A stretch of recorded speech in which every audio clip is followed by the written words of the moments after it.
afternoon, and happy Sunday. We are here for another Let's Talk About It.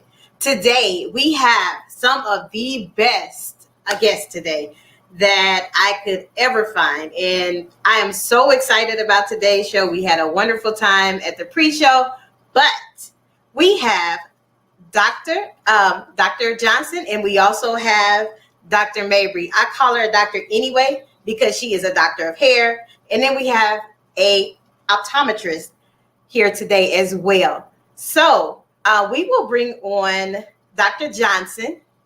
I am so glad that she took time out of her busy schedule to join us today. So, Dr. Johnson, how are you today? I am doing well, Monique. Happy Sunday. Yes, happy Sunday. I am extremely excited that you took time out of your busy schedule to join us to tell us the importance of eye care, tell us about your journey to success, and about that lovely shirt that you have on. Your event is coming. Yes. So hello, everyone. I am Dr. Essence Johnson, an HBCU made, residency trained community and correctional health optometrist in Dallas, Texas. I am also the Chief Visionary Officer of Black Eye Care Perspective, an organization that was founded by Drs. Adam Ramsey and Daryl Glover to help cultivate and foster lifelong relationships between Black optometrists and the eye care industry. We are currently redefining the color of the eye care industry 1% at a time by creating a pipeline for Black students into our profession of optometry.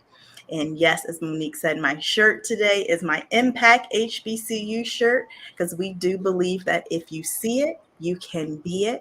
And I don't want to hear anymore that people have never seen a Black optometrist.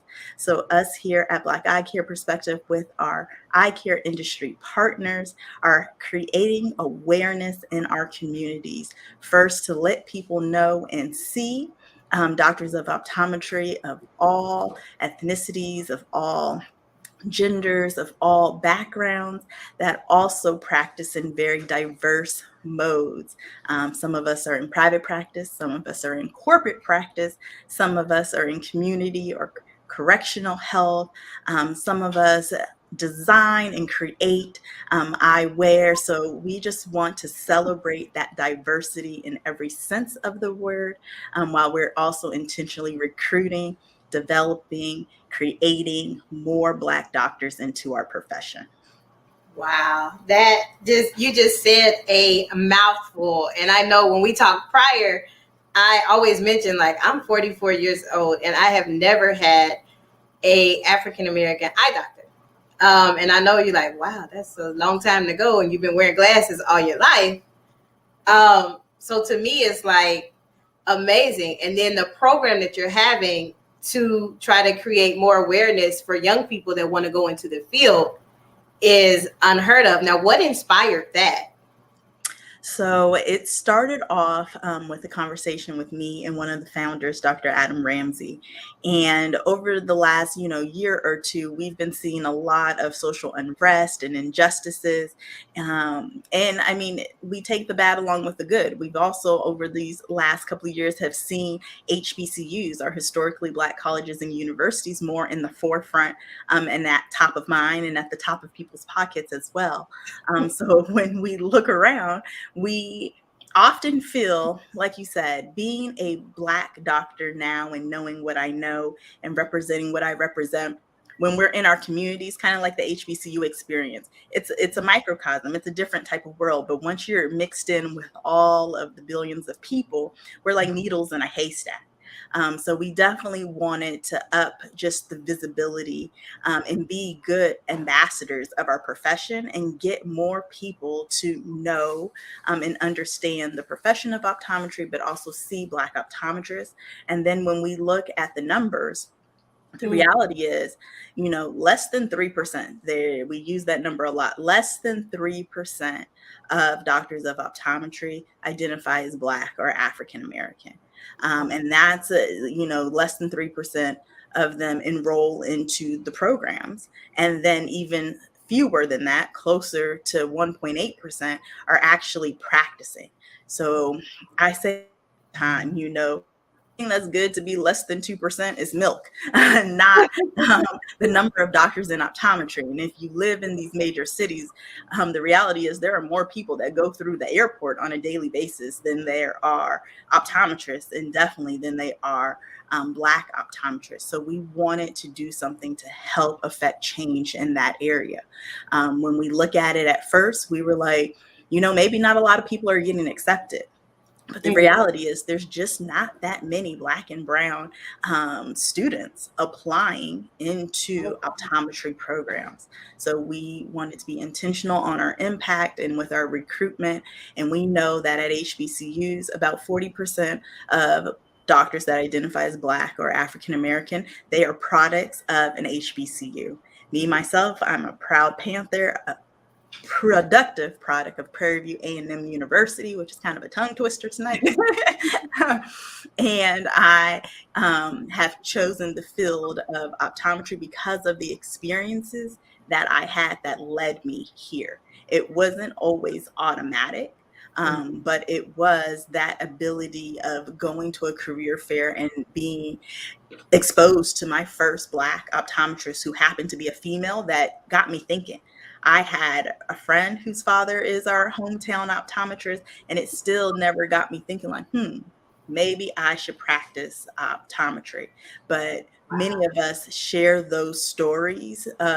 It was that moment when we saw a doctor that looked like us that allowed us to also see the profession and believe that we too could, enter into this career field. So with that conversation with Dr. Ramsey, we wanted to do something where we can help increase our visibility, recruit more students, but then also from that, we also created our Black Eye Care Perspective Pre-Optometry Club, which is the first virtual pre-optometry club recognized by the associations of the schools and colleges of optometry, to help students and ensure that no one is left disadvantaged or discouraged. So as we are recruiting these students and we're on your campus, you may feel like that needle in a haystack, whether it's an ethnicity or a needle in a haystack in regards to the profession that you want to pursue.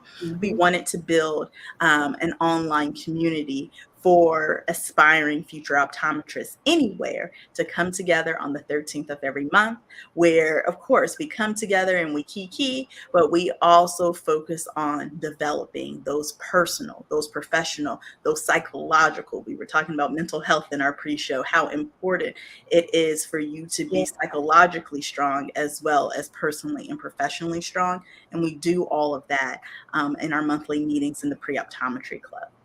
Oh, wow. Well, you you definitely had a person that said, yes, 100% facts. I believe that was Kristen Jasper. She lives in Houston. She's also from New Orleans, and so she can relate.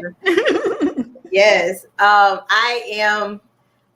Also, did you tell us how we can log on for the Impact HBCU? Because I feel that is a really important event. And I know we will share the links in the chat if you're watching the replay, or if you just watching currently and you want to register for that. Is that open to everybody?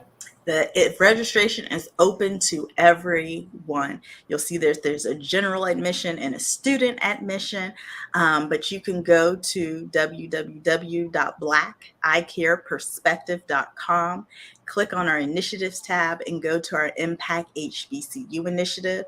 On that page, you'll be able to watch last year's stream of our event.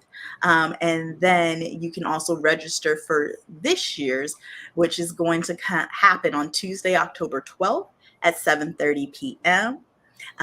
During that event, we're going to highlight our industry partners, but we're also going to have a panel discussion with two Black optometrists, one that infuses eye care with her self-care and fitness and wellness, and another who infuses technology with optometry. So I am very excited to have them as a guest. And we also always highlight one school or college of optometry. And this year it's going to be my alma mater, the Pennsylvania College of Optometry at Salus University, which is located in Elkins Park, Pennsylvania, which is outside of Philadelphia.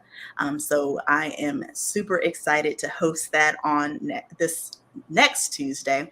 But yes, everyone can go to the website, follow Black Eye Care Perspective, or our pre-optometry club goes by the shortened version of BEPPOC on social media. But I know it's also on your page as well, with the gorgeous flyer of me repping my HBCU and optometry, that you guys can all register too. And I see Kristen over here. Yes, Kristen, I would love to connect you with Clubs for Opticians. I just came back from an amazing conference in our industry known as Vision Expo. The Vision Council, they have a great scholarship program, the Open Your Eyes Scholarship, to help opticians, to help get more Black students into opticianry. So yes, we are touching it from all forms in our industry: opticians, optometry, ophthalmology, recruiting just more professionals. If you're interested in like graphic design or tech, we need all of those in our eye care companies as well. And that goes into our 13% promise, which is a call for equity and increase of Black representation in our eye care companies and our optometry boards, as well as our schools and colleges of optometry. So yes, Kristen, I would love to connect with you on that.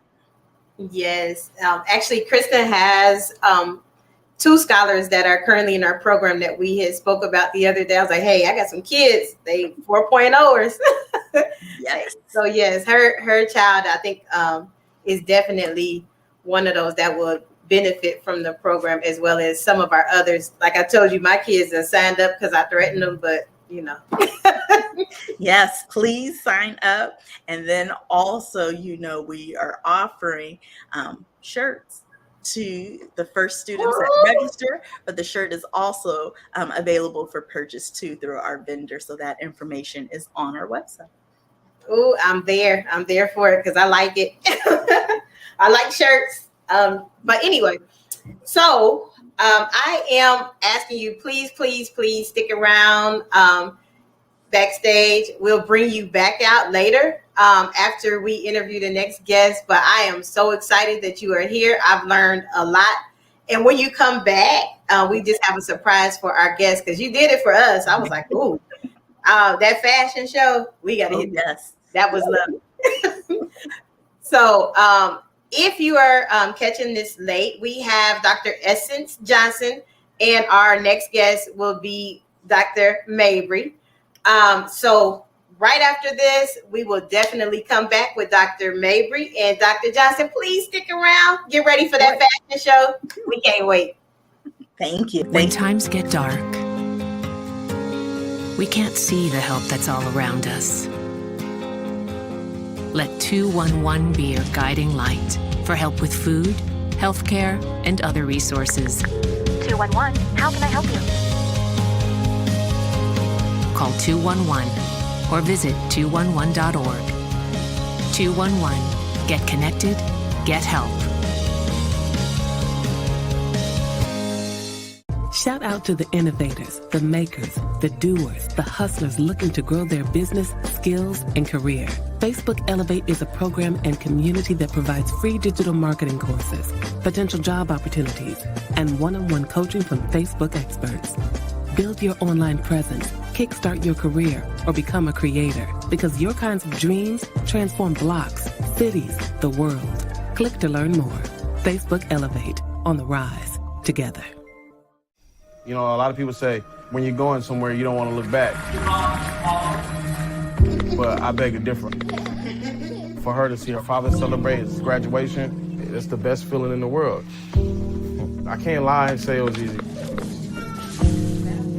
But sometimes you just have to stop everything and take it in. I looked at everything in a different light. I realized it started with me going back and getting my high school diploma. If I could go back and change it all, I would. I think I'm gonna miss you the most. Sorry. So sorry. I'm so sorry. Maybe it's just a little moment. If I could go back and change it all, if I could go back, I would. But I can't.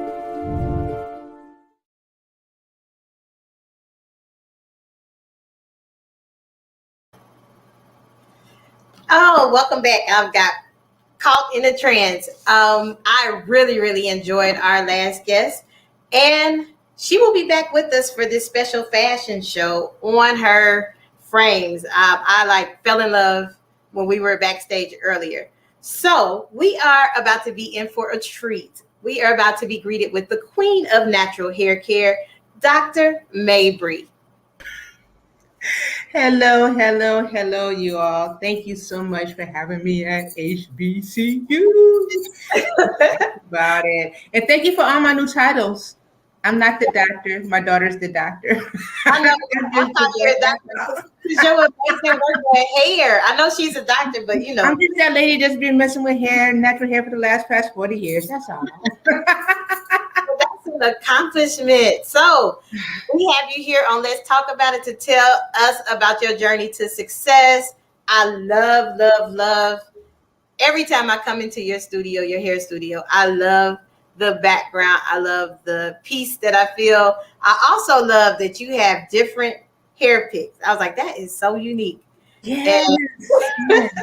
There's a book that a lot of you guys don't know about. It's called 400 Years Without a Comb. And it was written by a fellow by the name of Willie Morrow. That's the guy who did the California Curl back in the 80s. Yeah, he's also the fella who did the first Afro pick and put it, for sale here in the United States.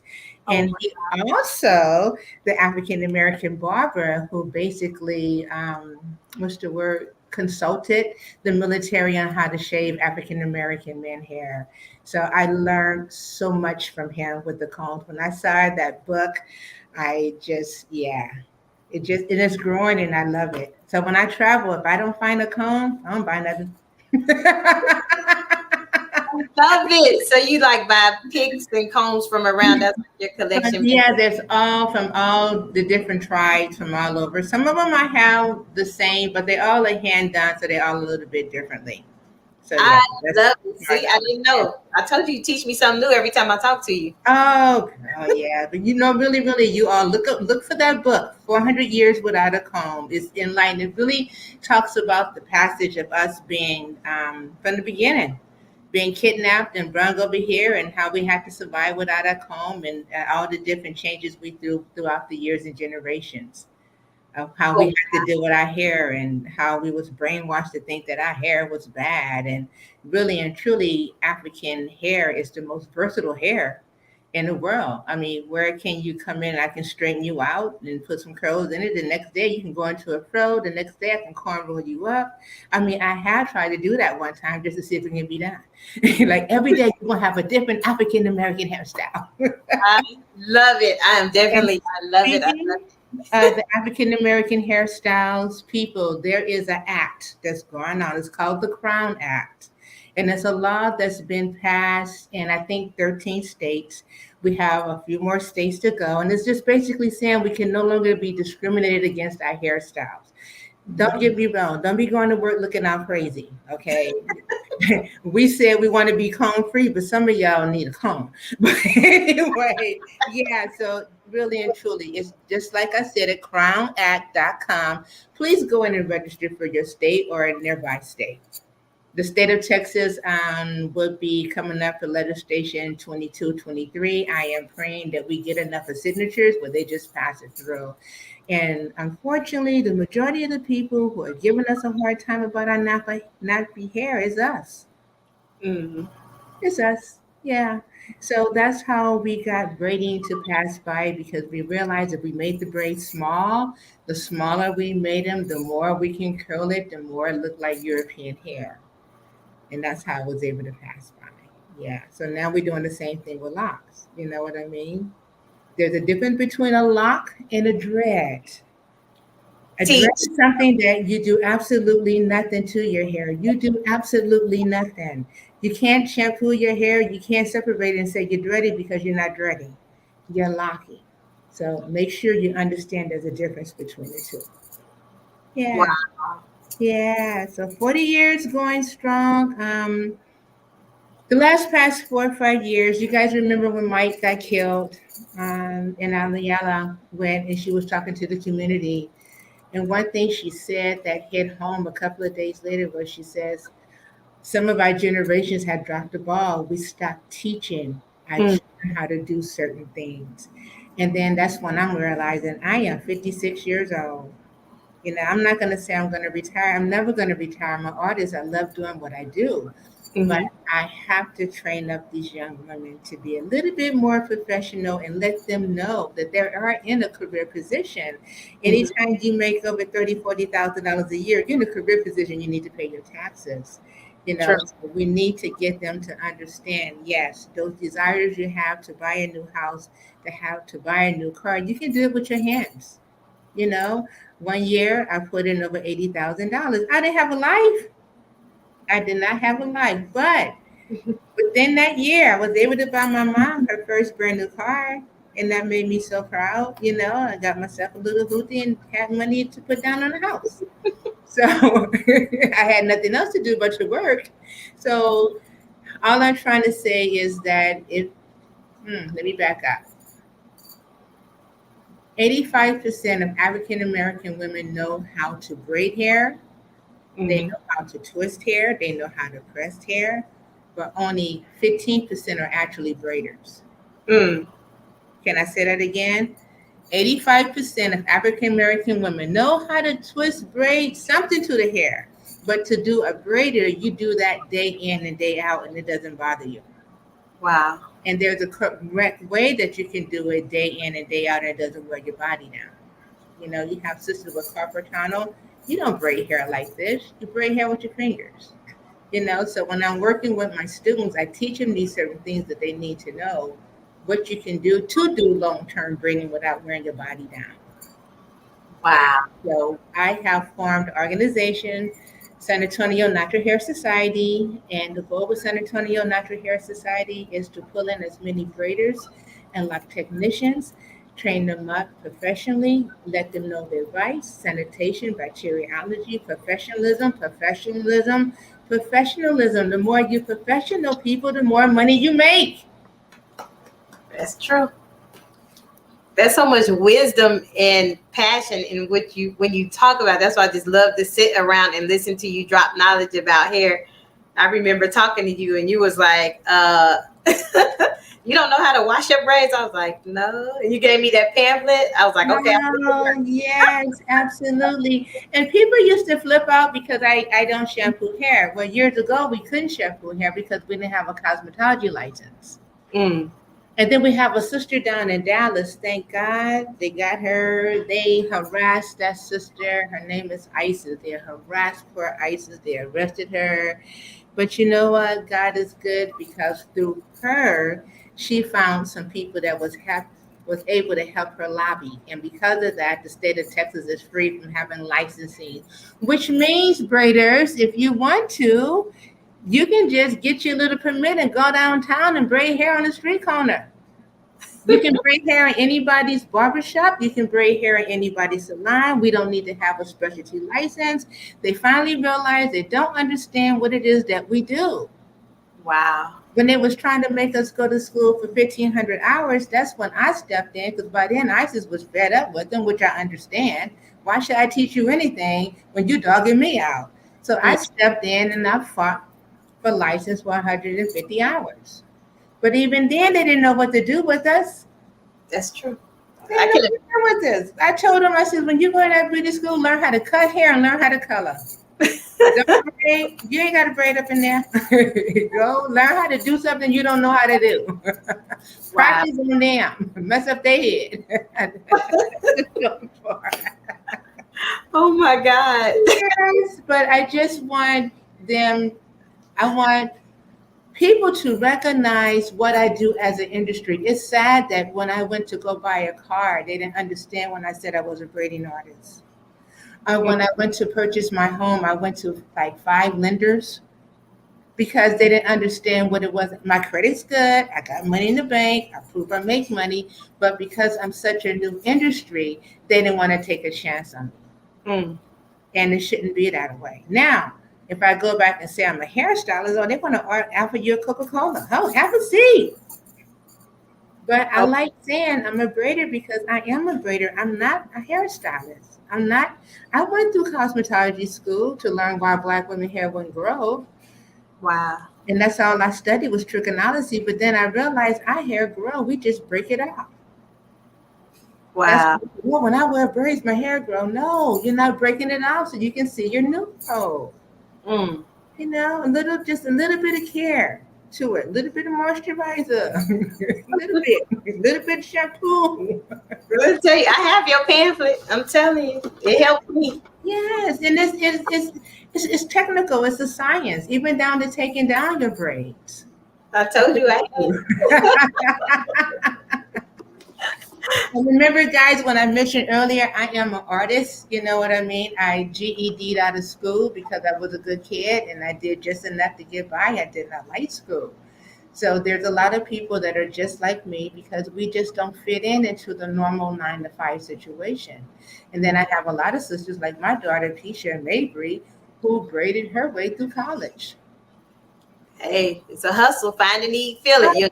How come we go into these agent shops? They got their kids doing pedicures. Oh, I'm studying to be a rocket scientist, but right now I got to scrub your feet. All right, baby, go ahead. You got to go. Wow. You have a go. Yeah, so I am having my second annual meeting. San Antonio Natural Hair Society is having the second meeting October 18th. It's going to be Tri-Point YMCA. That's 281 in St. Mary's. You can go on my website, number one, sanhs.com. You can register there. The class this year, I'm having Tony Brent, which is an accountant. She's been an accounting African-American woman just as long as I've been braiding. And she's going to give us some pointers on what we need to do to make sure how to deal with RS, how to, do our paperwork correctly so we don't have any problems in the future. Because believe me, they will get you. And one day you will need to buy a house. FYI, I'm predicting, I live long enough to say, I would say by 2023, 24, everything's going to crash. When it crashes, ladies, have your credit report ready and have you some money in the bank because these houses going to drop. And when they drop, be ready to grab one. That's how I got this one. That's how I thank you, God, for Ronald Reagan. Thank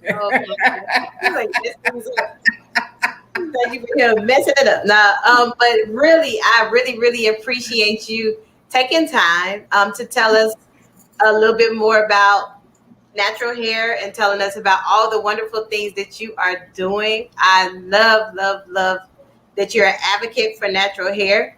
I love that, like, and you're not afraid to stand up and speak about it either. Girl, no, this is all. Remember a long time. Well, you guys are so young, but in the movie, Officer and the Gentleman, and there was a scene where the little white guy was fighting the black sergeant. And the black sergeant said, "Why don't you just leave? Why don't you just go?" And he's like, "I have no place to go." Well, that was me raising my child. Wow. I had to make money legally. There's nothing else I can do. Mm-hmm. I knew I wasn't smart enough. People say, "Well, why don't you be a nurse?" Well, hell, if I can be a nurse, I can be a doctor. If my brain can comprehend that, why would I settle for being a nurse? Mm-hmm. I'm just saying, Mo. I mean, yeah, you didn't settle, and truly, like you said, the gap between the younger and the older, our elders or our seasoned adults, is that we as young people don't want to take the time to get the wisdom. And I remember last time I was over there, you was like, "Your appointment ain't gonna take place," but I was like, "I'm gonna learn something while I'm sitting here today." I learned something from you. That's why I'm on this show. I was so impressed with you. I've been, I guess being around my daughter who is, doctoral student and stuff, I am surrounded by so many young women that are coming up smart and intelligent. And, I was like, wow, y'all don't mess with me because I got some sisters that know how to write. Yes. I'll put you a letter and slap your letterhead on it. Hey, thank you very much. Hook up your hair, girl. I tell you what conditioner you need. That's the wrong grease for you. I just want to say there's a big difference between a braiding artist and a cosmetologist. A cosmetologist is hair, chemicals, and science. A braiding artist is hair and art and home remedies. Okay. you taught me something else, and I always thought There's the difference because I'm getting a lot of cosmetology women coming to me. I know how to braid. I know, no, you're a black woman, know how to braid. You're not a braider. Until you sit on that hair for 15 hours straight, then I can say, okay, you're a braider. You braid for 2 hours, my fingers hurt. You're not a braider. You know how to braid. they last longer than I would. I probably pass out after the first minute, but I love I love wearing them though. But Doc, we gonna take a little break, and then we're gonna bring back Dr. Johnson and yourself, and we're gonna do some Q&A.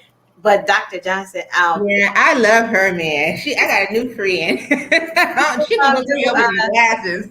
Yes, he's gonna do a frame fashion show for us when we come back after these quick messages. When times get dark, we can't see the help that's all around us. Let 211 be your guiding light for help with food, healthcare, and other resources. 211, how can I help you? Call 211 or visit 211.org. 211, get connected, get help. Shout out to the Are you interested in attending an historically black college or university? Hello, my name is Robert Mason. I'm president and founder of the Common Black College application. Our application allows students to apply to over 50 historically black colleges and universities at the same time for only $20. HBCU graduates have been some of the most renowned individuals in their respective fields since the late 1800s. In addition to that, our faculty and staff are truly committed to your success, and they have a vested interest in seeing that you do well. That, coupled with the academic rigor and the fact that you will establish lifelong relationships, are just some of the many benefits of your attending an historically black college or university. So if you're interested in completing the Common Black College app, visit our website at commonblackcollegeapp.com to apply now. Thank you, and get educated.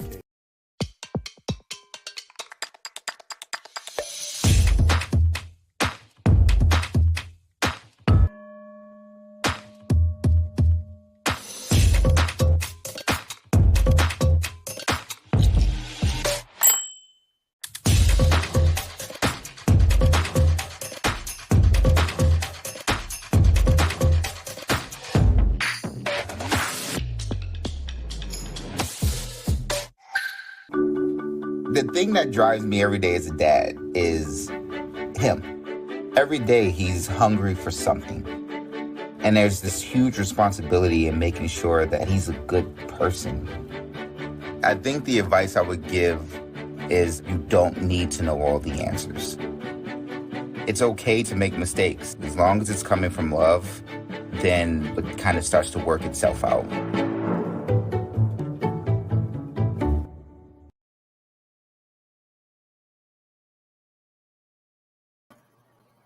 And welcome back. We have had an amazing show today, filled with a wealth of knowledge from our Dr. Johnson and our Dr. Mabrie. I know she doesn't want to be called that, but I'm going to call her that anyway. So we are going to bring both of the ladies back. Dr. Johnson is, she's about to give us a fashion show that is so unique, and I might have to put myself on mute because I done fell in love with like each of the things that she's about to bring to you. But it's so, are you ready, Dr. Johnson? You're putting me on the spot. This was not part of the script. I'm so sorry, but I was sitting here texting my friends. I'm like, look, y'all gotta watch this. I'm about to go on her site because they always tell me I need a makeover. And I'm so here for it. So you just inspired me to step out on something new, because in November, I'm going to have some new hairdo, and then I'm going to have some new frames to match. Well, maybe we can drive down and get a consultation and get a couple of pairs of frames, because I'm excited. I'm serious. And I had to hook you up with Sierra because she's contagious. She makes you feel so beautiful. Like, oh, okay, girl, yeah. Oh, Lord. See, I'm cutting up already. Are you ready, Dr. Johnson? And then we be like, we need headshots. Right. So Dr. Johnson is going to give us a fashion show of frames. And what's so unique about these frames, this is a African American owned and operated company. I hope I'm right in saying this. But she gave me the thumbs up. Yes. So I'm like all in. I've never really stepped out and got no sexy specs. So watching her fashion show has motivated me. Oh, I love that you use that term sexy. Definitely. We want some spec appeal. We like to make optometry sexy. And I will tell you, one of the things that I love about my profession as a professional, but even what I love as a consumer, as a patient, eye doctors need a doctor themselves, is the fashion component of optometry. We have that functional component, so we need everyone to get their eyes examined. Even if you think that your vision is perfect, there still can be things that are happening in the back of the eyes. I shared, and this is very fitting for October, which is Breast Cancer Awareness Month, one of my most memorable cases as an optometrist is having a person show up at that 5 o'clock spot on Friday. And this particular Friday happened to be my birthday, February 22nd. And I'm the only doctor in the office and a newer in practice doctor. This happened early into my career, right out of school, right out of residency. A patient comes in and was like, Dr. Johnson, I am not seeing well. I dilated her eyes, which is very important in your eye examination process. It's not only about checking your vision to see, but we need to put those drops inside of the eyes or take those photos of the back of the eye so that we can know what is going on. There is a lot of things that you don't feel when it comes to the eyes, and some of those biggest conditions are glaucoma.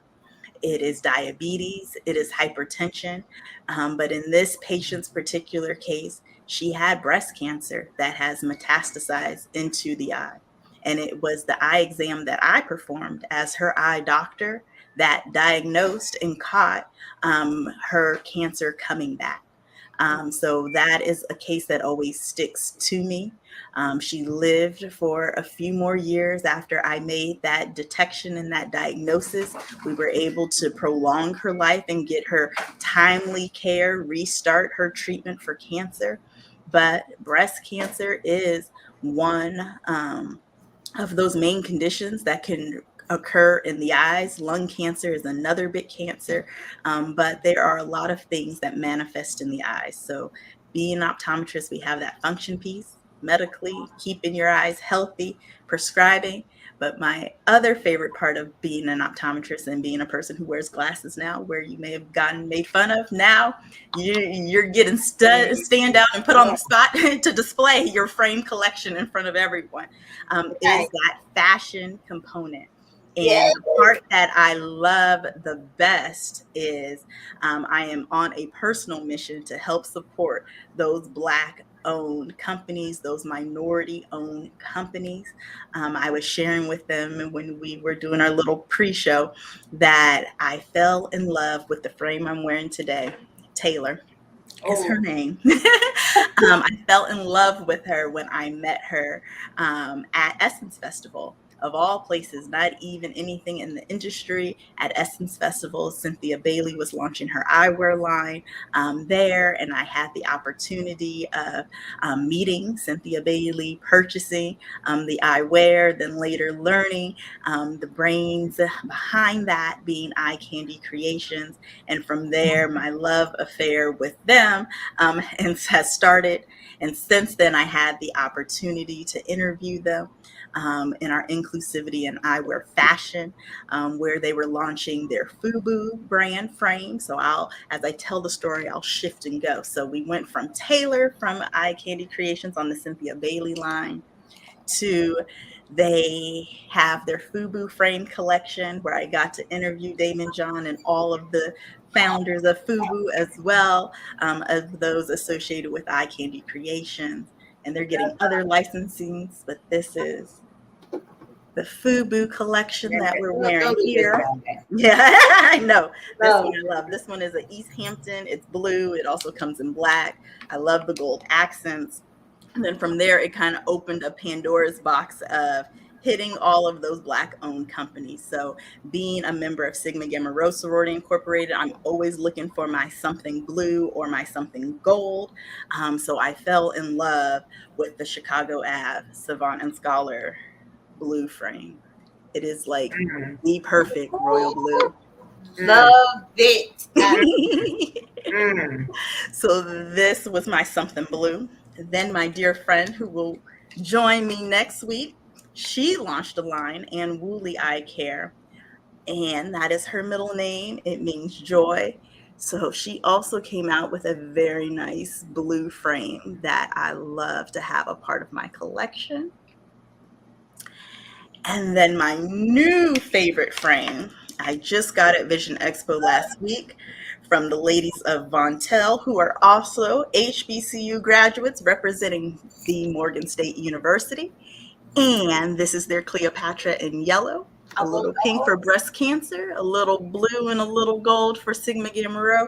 I absolutely fell in love with this frame. But what I love about all of these brands is that they're taking in our minority features into account. So they want to make sure that the frame is wide enough. They want to make sure that the bridge is doing the right thing on our nose, so we're not getting inverted nose jobs or things sliding down. They want to make sure that it's comfortable behind the ears. All of these things, these companies take that into consideration, because some things we do not know what we don't know. We do not know that you shouldn't have those nose pad lines digging into your nose. We do not know that you shouldn't be getting headaches when it's squeezing too wide there, or being forced, to get frames in other departments or areas of the optical. That there are companies that are making frames for minority faces, specifically for Black and African American features, making frames that aren't boring. I know the same way we want to drop bags on designer purses and designer shoes, we want the variety. That is how I personally feel about my eyewear collection. The same way you may want a Louis bag or some Louboutins, go and get you a pair of Von Tells or Savant and Scholars or Eye Candy Creations, and Woolly. All of those that support our Black business owners out there, support those that are taking us into mind as far as facial features and as far as prints and colors and adornments that you are going to be proud to wear. I know Davette has shared, she says when she walks in, she wants to be wearing art. And truly, with eyewear design, it is a work of art. I just love how optometry kind of touches all of those areas of STEM or STEAM, the science, the technology, that engineering, the mathematics, but even the arts. And when you purchase your frame, you should want to be proud. You should want to wear them and know, just like shoes, you need more than one pair. So when you see something, you're like, ooh, I need two. I am all for, I buy my glasses 2 at a time, sometimes 3 or 4 at a time. And I'm excited for my haul from Vision Expo to see what is coming in my mailbox. But yes, you guys, when we talk about diversity, we are talking about not only getting more Black students into the career field, we're talking about the way that we practice, how we're providing care, where we're providing care, but also being inclusive in our eyewear considerations. So definitely step out on a ledge. Don't be afraid of a little bit of color, a little bit of pow, a little bit of zhuzh. You can get wild and crazy with your eyewear. Let it definitely reflect your personality, just like we do with our hairstyles. Same thing with the eye care, eyewear. As often as you change your clothes or your hair, I'm changing my frames. Well, I just learned something today because my daughter, she has several different frames. And then I was like, okay, but I'm afraid to order them online because I don't know how they're going to fit. Like these right here have a tendency of doing this, and I find myself doing this, and it's like, you're right, they slide. So I'm excited. The great part is, especially in the cities and things all around, there are many doctors, especially Black doctors, that are carrying these frames. A lot of times on their website, they'll even let you know, who are the eye care professionals near you. But you can definitely be confident that when you order from any of these brands online, that you're getting quality eyewear that is going to fit well and that you will absolutely love. And that will last. Yes.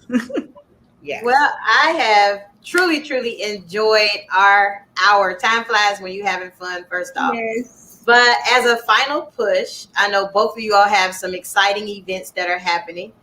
As a final push, before we end today, would you like to reshare and reiterate the importance of the events that you both are having? I know Miss Dr. Mabrie, I know she don't like me calling her that, but she has a hair society that is really important, and she also is advocating for a very important law.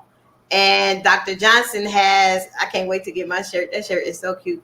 But Dr. Johnson is pushing for the Black eye care. So, in advocating to increase the numbers of minorities to step out in that field.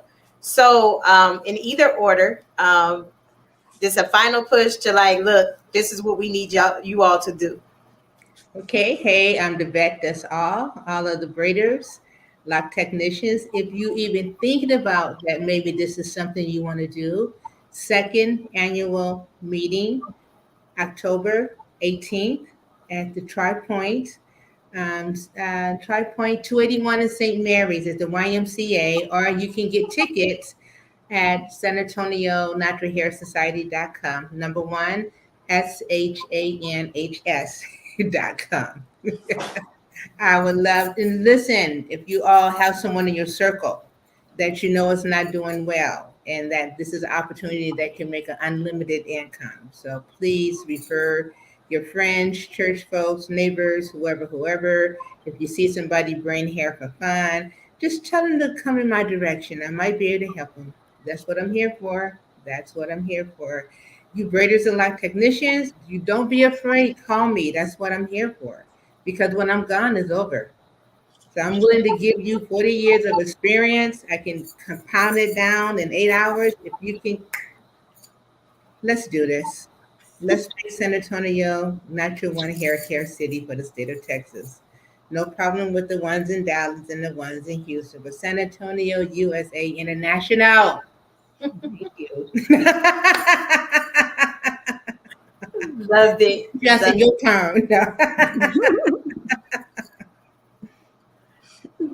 No, thank you. I am extending an invitation for everyone, families, communities, especially students, to register for our second annual Black Eye Care Perspective Impact HBCU event. If you see it, you can be it. It will be on Tuesday, October 12th at 7:30 p.m. It is virtual, and our shirts are up for purchase as well. You can go to www.blackeyecareperspective.com to register for that event on Tuesday, free, virtual for everybody. I want no one in this world to say that they have never seen a Black doctor. So log in, tune in, stream it, play it next Tuesday. Awesome. So can I just say this real quick? Yes, ma'am. Listen, we're a growing city. We're going to have another 2 million people down here. You might want to transfer your practice to San Antonio. You know, our house is a little bit cheaper than Dallas. I'm just saying. You're not lying.